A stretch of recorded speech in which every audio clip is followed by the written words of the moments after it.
What is the Mr. Nice Guy syndrome? The priority of most nice guys is to look good and see that everything is done right. Their happiness is a function of how happy they make other people. Generally, nice guys avoid conflict with every fiber of their being and put themselves in dire situations to avoid getting on another's nerves. Of course, nice guys are calm and free-spirited and are often particular about pleasing the women in their life. Nice guys think that always acting good, caring, and giving makes them rightly positioned to receive love, happiness, and fulfillment without mincing words. This belief system is at the very core of what Dr. Glover calls the nice guy syndrome. The nice guy syndrome represents a myth that if and when nice guys choose to be good, they become endeared to those around them, get what they want, and live a hitch-free life. The concept of the nice guy syndrome grew out of Drive, Glover's frustration of trying to do it right yet never getting back what he deserved. If the mentioned traits are true of you, breaking free from the nice guy syndrome with insights from this piece would be a piece of cake. It is about time you stopped the hourglass of people-pleasing and started moving towards fulfillment in love and life. If you recognize yourself or anyone close to you in the Mr. Nice Guy niche, kindly go through the summary to the end for a practical and effective guide for breaking free from the harmful effects of this debilitating syndrome. Attributes of nice guys and how they are made. This tireless effort at appearing good usually involves trying to cascade certain realities about themselves, their faults, yearnings, and passions, and morphing into what they think others would love, giving, helpful, and calm. There is no mold cast for nice guys, but they all have a collection of similar attributes. These attributes are a product of ideologies developed during childhood that guide their lives. Nice guys are givers, they fix and take, they seek the approval of others, they want to avoid conflict, and often feel compelled to hide their flaws and mistakes. They are in a class of people who always seek the right way to do things. Repression of feelings is their specialty, and they find it difficult to prioritize their needs. To recover from the nice guy syndrome, you can always reach a compromise rather than go from one extreme to another. The liberation process from the ineffectiveness of nice guy patterns should not necessarily involve becoming unnice. Instead, it entails becoming integrated. Integrated men are those who can acknowledge what makes them uniquely male, their strengths, assertiveness, boldness, and passion, as well as their faults, Achilles' heels, and uncomely sides. Keep doing what you've always done, and you'll inevitably keep getting what has always come to you. Furthermore, the only likely trigger to cause a child or an adult to sacrifice his true self by morphing into a different personality is the ideology that being himself is probably a bad or dangerous poise. However, instead of trying something entirely different, the peculiarities of his life pattern keep him trying even harder, recycling similar efforts as before. Learning to please the people who matter. Nice guys consciously or unconsciously craft nearly every action to gain approval or avoid disapproval. They adopt this mechanism of external validation in literally every relationship and social interaction, even from strangers and individuals they dislike. Some men internalize toxic shame and rationalize their need to become what others expect of them. Nice guys believe this chameleon-like mutability is necessary for them to be loved, have a problem-free life, and get their needs met. Nice guys try to please everyone and end up pleasing no one, themselves included. The seeking of external validation is just one way in which nice guys frequently do the opposite of what works. Due to the toxic shame, it becomes practically impossible for nice guys to come to terms with the possibility of being liked for their unique attributes. They have an inherent belief that they are not good enough. The perfectionist nice guy is ignorant of this core belief, but it is nonetheless a governing ideology. Hence, they conclude that anyone who gets close enough to discover their actual personality may find something similar. They're not good enough. Doing things that make them feel valued, even in discomfort, comes off as a necessary element of a peaceful existence. Nice guys actively strive to be agreeable during almost all social interactions, but this habit of people-pleasing is most noticeable in their relationship with women. They hold a woman's validation in high esteem. Men must change their core patterns to recover from the nice guy syndrome. Instead of constantly seeking to please others and being careful to stay out of their bad book, nice guys need to start identifying what they want per time and giving more attention than anybody's expectations. A thorough overhaul of self-values is practical for improving one's self-belief. When a nice guy thinks little of himself, it will reflect how he treats himself and, consequently, how others treat him. In the process of recovery, a nice guy must do good things for himself actively and key into his self-worth. For example, spending tangible periods alone is essential to recovery from the syndrome. Take care of your priorities. When a child's needs are protracted or not adequately or appropriately met, the child may come off with a belief system that earmarks having needs as being bad. This recurring pattern among nice guys is the product of childhood conditioning.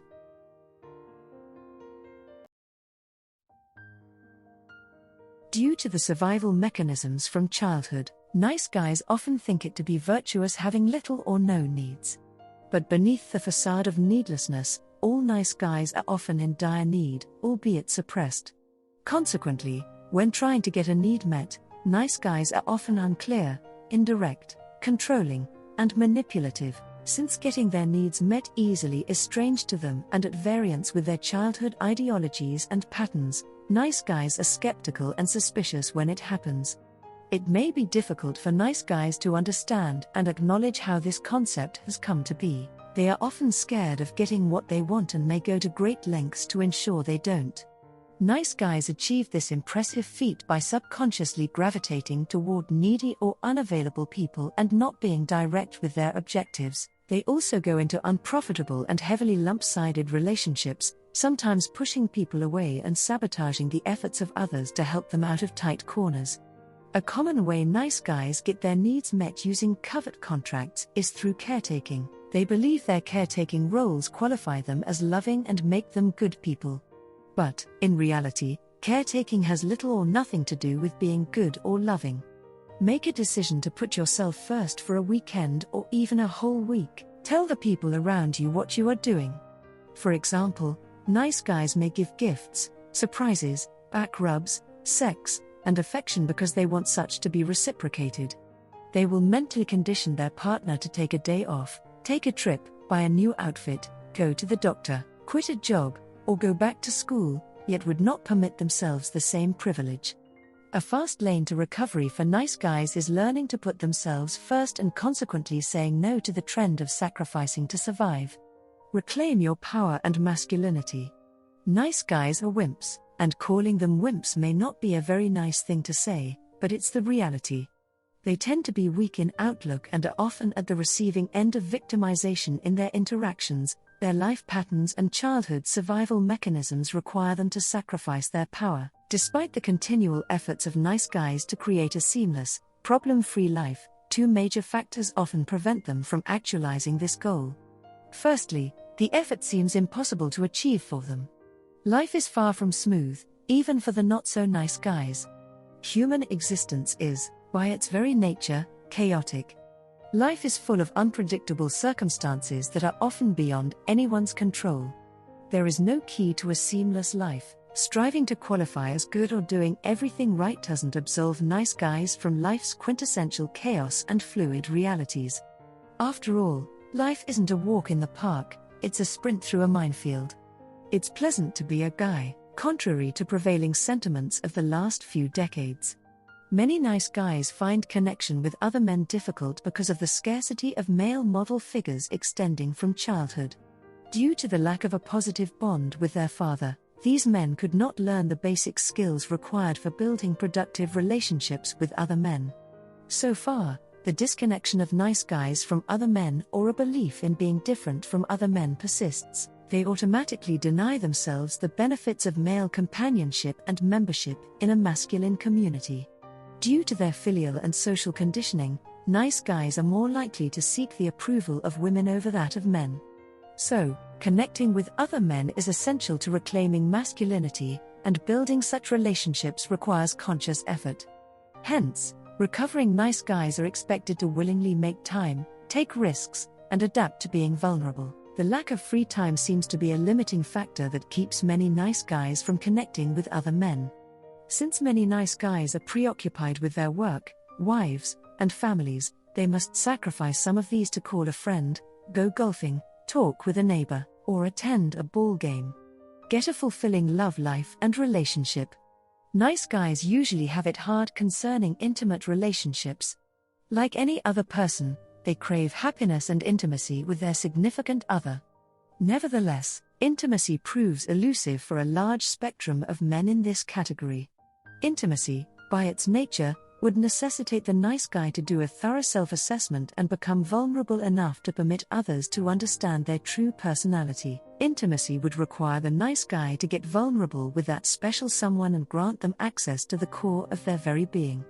This idea stupefies nice guys because being known that well implies being found out. All nice guys have spent sizable portions of their lives building what they perceive others expect them to be while craftily hiding away the slightest flaws.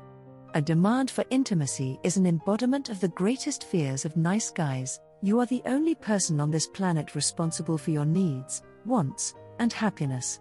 It is commonplace for humans to get attracted to familiar things. For this reason, nice guys create adult relationships that turn out to be a facsimile of their dysfunctional childhood relationships. For example, if helping out his mother in the kitchen as a child created a sense of connection for a nice guy, he may ascribe such behavior to intimacy in adulthood. To feel valuable, he will likely search for a partner with quite some personal challenges to tackle. Instead of blaming your partner for your stereotypical choices, identify how she makes you recreate relationship patterns peculiar to your childhood. No relationship qualifies as perfect, neither do perfect partners exist. Here's an interesting irony. Nice guys would give a limb to have a seamless and glitch-free relationship, however impossible.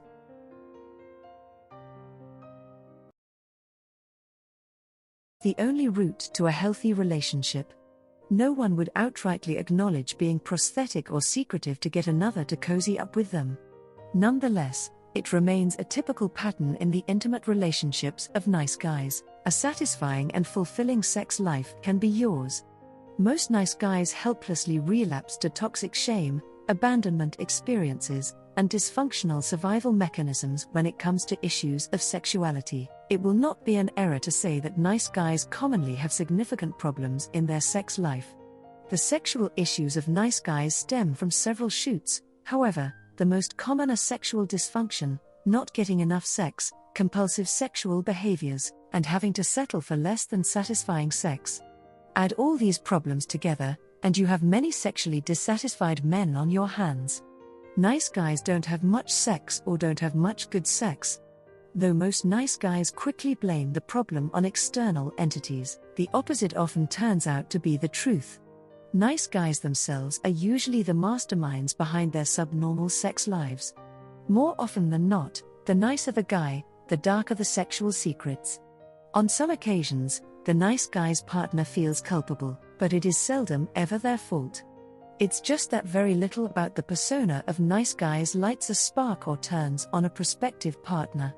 In reiteration, nice guys prevent themselves from enjoying the wholesome sex they desire by doing the exact opposite of what works. Internalized shame and fear are two of the most significant barriers to a satisfying sex life. But before throwing sexual shame overboard, it is necessary to conscript the help of accepting and liberal-minded people. Overcoming sexual shame is no job for the nice guy alone. Help is essential.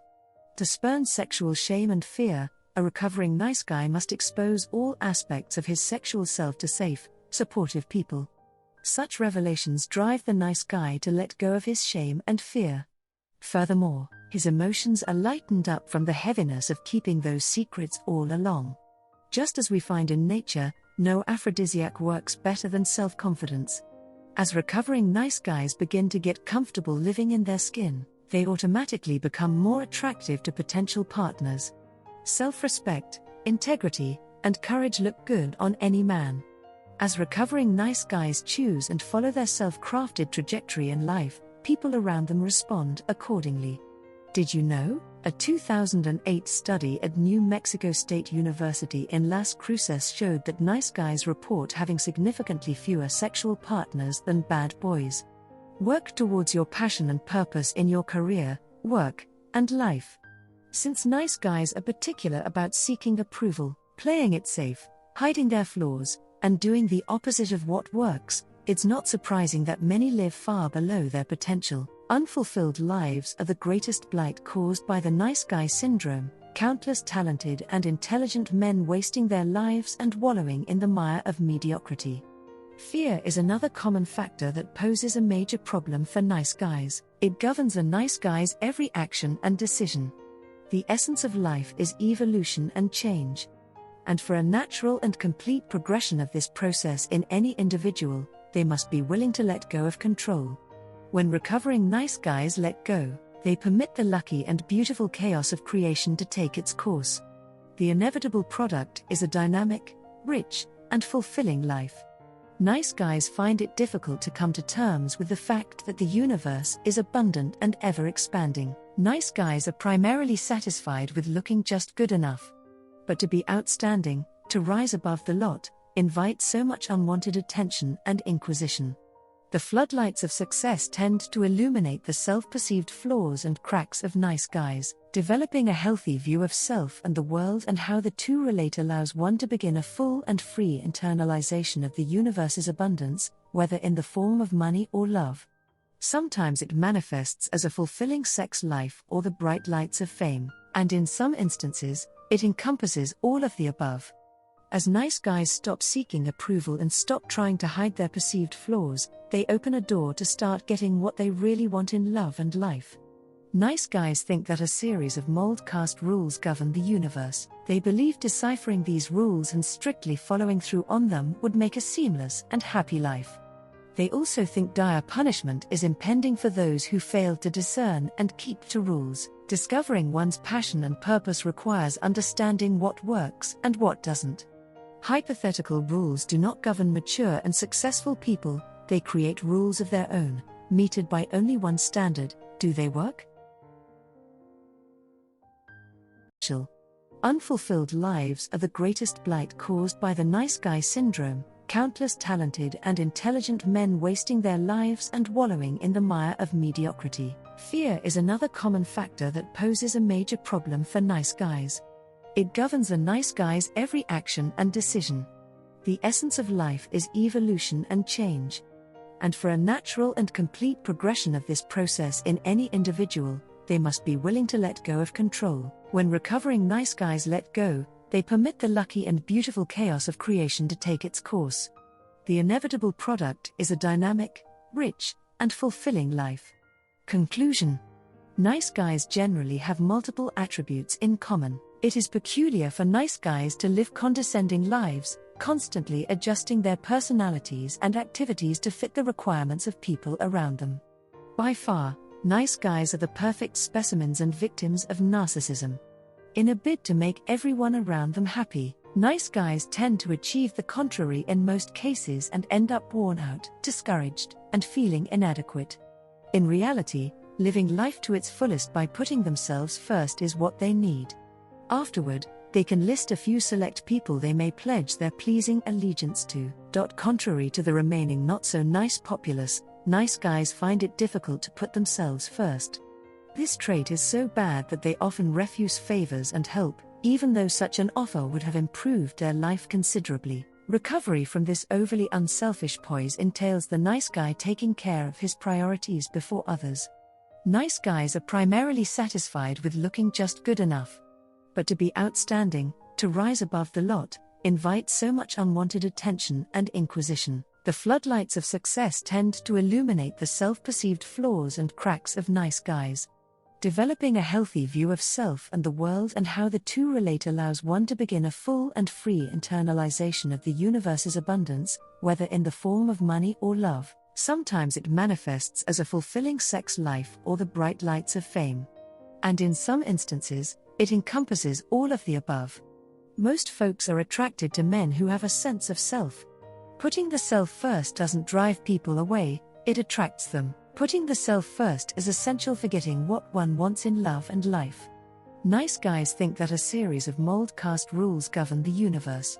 They believe deciphering these rules and strictly following through on them would make a seamless and happy life. They also think dire punishment is impending for those who fail to discern and keep to rules. Discovering one's passion and purpose requires understanding what works and what doesn't. Nice guys need to overcome whatever dysfunctional molds that might have shaped their personalities since childhood. Recovery necessitates nice guys to appreciate and put forth their unique traits without fear or shame. Doing this will help them reclaim their masculinity and power.